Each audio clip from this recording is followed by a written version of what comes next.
Hello everyone, welcome to Chaudhary Data World channel. Today I am here with a new video in Pandas series, that is with the whole set of dataset exploration technique available in Pandas. We'll be watching into this particular video. So let's get started with the video.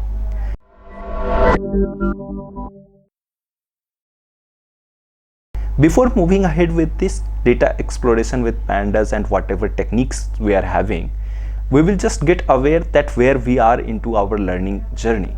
So this is the learning roadmap with which we will be following and learning our Pandas whole series. So first we have covered up this data import. Related to import, all the options we have seen, which you can see over here, that we have imported multiple types of file. After that, frequently used arguments in the import of data. So all these things we have seen. Now this time to get aware what all techniques are there into the Pandas for data exploration.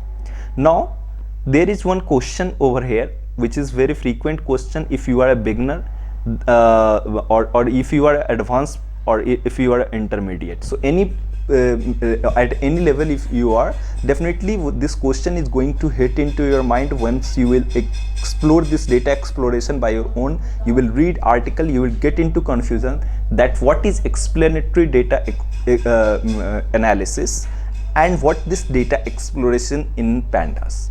So EDA is a term getting used widely for the data exploration, but let me clear you that EDA and data exploration having the similar work, but EDA is much more deeper than this data exploration. In Pandas, data exploration is at a minimal extent. We go with the exploring few of the statistical things from our data set, few of the you may say clean means what all NA values are there. These type of things we cover up into our data exploration, but in EDA we go much more after that we are exploring what pattern in data it is you may say it is hidden over there, what all insights we can withdraw from the data. So that is a completely different set of matter with which we are not going to deal up right now. We are just we will be just focusing on this data exploration in Pandas. In Pandas, this is the one which is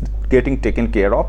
For EDA, there are multiple set of other tools which is getting used in the market, which I will not right now discuss about that. So let's get we will move ahead with this data exploration. So in this data exploration, we are having very few, you may say techniques, or you may say very few methods with which we are able to explore our data. This exploration is in itself explanatory, that we are going to explore the data, that what data it is there, means what is its statistical analysis of the data, that means what type of data it is residing into our data set. All this data exploration we are going to do now. So first one and very first one is that suppose if you are having a big data set, that means in that data set it might be 1000 to 2000 lines. Now within those 1000 to 2000 lines, you will not be needing each of the line to be fetched out for any of the purpose. You just need to see the head portion of that. Definitely you will be having this option of df.head, and in that head, let me just show you by demonstration. Suppose this is the file. This particular file we are going to use sample file.csv into whole our this Pandas series. So this sample_file.csv is the CSV file into which our approximately 1900 or 9800 rows are there available. So importing, or you may say showing up all the CSV file definitely will be time consuming process, and it will be not the best practice as well. So, as we were doing earlier, that df_csv directly we were printing, and all the data whatever it was into this data frame, it was getting printed out. So the best practice and the better to use, we are having .head method. This head will pull out 5 rows from the top of the whole data set, and it will give you in this particular format 0 1 2 3 4. Now you can see the data and you can judge that how is it going to look for the remaining of the column, for the remaining of the rows. Definitely. Now there is one more functionality that suppose inside this head if we are passing 10, then what it will do, it will give you 10 rows from the upper portion of the data set. Now the second option we are having is tail. Tail is directly opposite of head. That means it is fetching up the data from the beginning of the data set. The tail will fetch out the from the bottom of the data set. So if you are going to provide tail, you can see that it is starting from the bottom of it is 9799, then it is starting from the bottom of the data set, and since we have passed 10 to it, so it is giving you the 10 rows in out of it. Now another option we are having of df.info, which will check data type and non-null values. So what we are going to do, we are just going to copy this so that we will be exploring it. Instead of df, we are having df_csv, correct? Now we will just print it out. What it all things you can see over here, that whatever columns available into the data set, those columns are listed on over here, and against that we are having the data type written for each of them, that what all data type it is there available for each of the column. All these things, memory usage, all the statistical information, or you may say all the required information for that particular data set, it is listed on over here, which is going to be very useful when you will be into the real-time scenarios. So keep a note of it. Definitely it is going to help you a lot moving forward. After that we are having df.describe, which will calculate the basic statistics for numeric column. Now I'm just going to replace it. I'm not going to define right now what is the numerical column over here. I'm just providing the whole data set itself. Let's see what happens, then we'll see it further. So what you can see over here, that for the statistical column, that means row ID, this 9800, correct? This mean is with the row ID, this one. So for each of them, what it is showing you, this row ID is the integer, correct? This postal code is again the numerical you may say column over there. Sales is again the numerical column into our data set. So these three columns are something which is numerical into our data set. Now for each of them, the numerical columns, what we are going to pull out, we are going to pull out the count. That means there are 9800 row IDs. Then the count for the postal code is 97989. Might be that few of the postal code would be not available into our data set, that's why it's less over here. After that, for the sales, we are having each of the value present over there, so 9800 sales value is there. After that, for row ID, min is getting taken off, which is basically your average, then average for our postal code, then average for our sales. Ideally, this row ID and postal code, you will not be needing its statistical information. Generally for the sales column itself you will be needing, but since it is also the you may say it's also our integer column, you may say the numerical column, so it is pulling out the values against each of the count or mean or standard deviation, minimum, 25%, 50%, 75% maximum. So this is going to describe you the whole statistical information from your data set.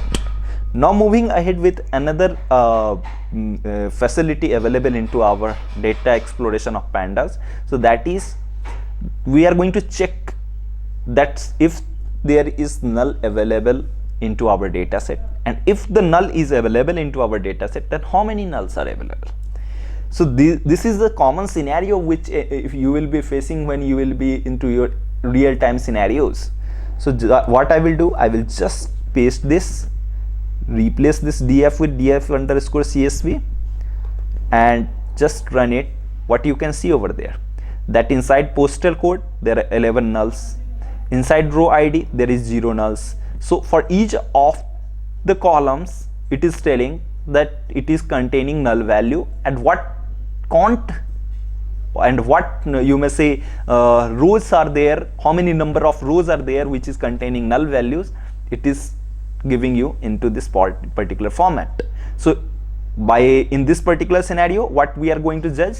We are going to judge that postal code is containing 11 null values. That means this postal code is blank at 11 times, or you may say at 11 rows. This is what it is interpreting. Now moving ahead with the next one.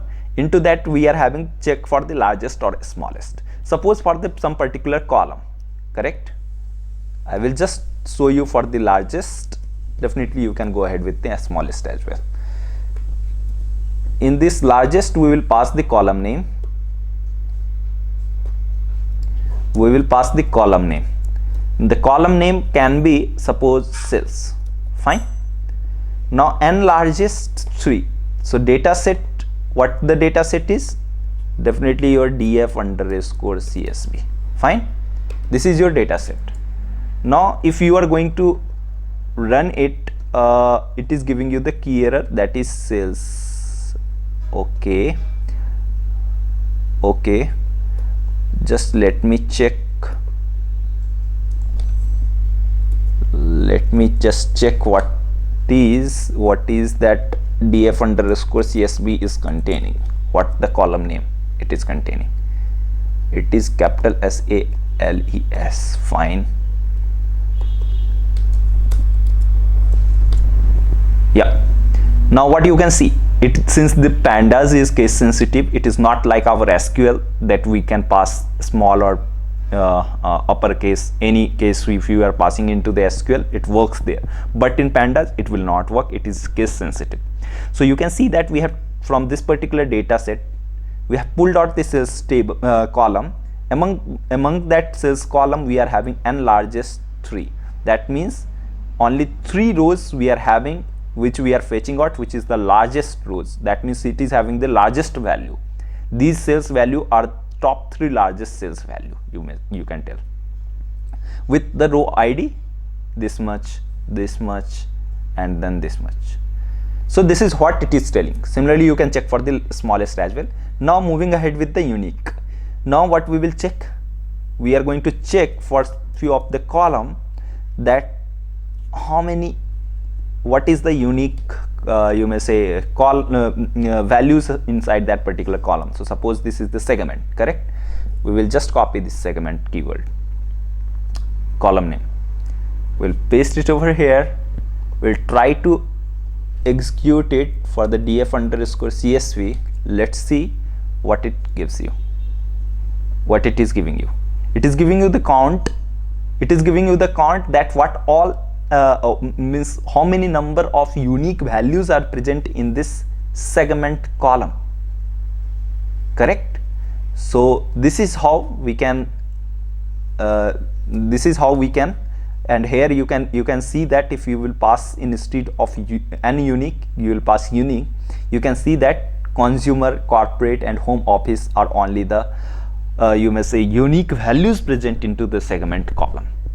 So this was about our understanding our data set. To understand our data set, we are having this particular topic which we read right now, that data exploration with pandas. Amongst that, we have these many techniques we can use frequently into our day-to-day scenario, which we covered up right now. So hope you found this video very helpful, and going forward definitely it is going to help you a lot into your project. You can take a screenshot and keep it for the later reference. Definitely it is going to help you a lot. Thank you so much guys for watching out the full video, and if you found this video helpful, like to the video, subscribe to the channel, and see you in the next one with some other topic. Thanks again.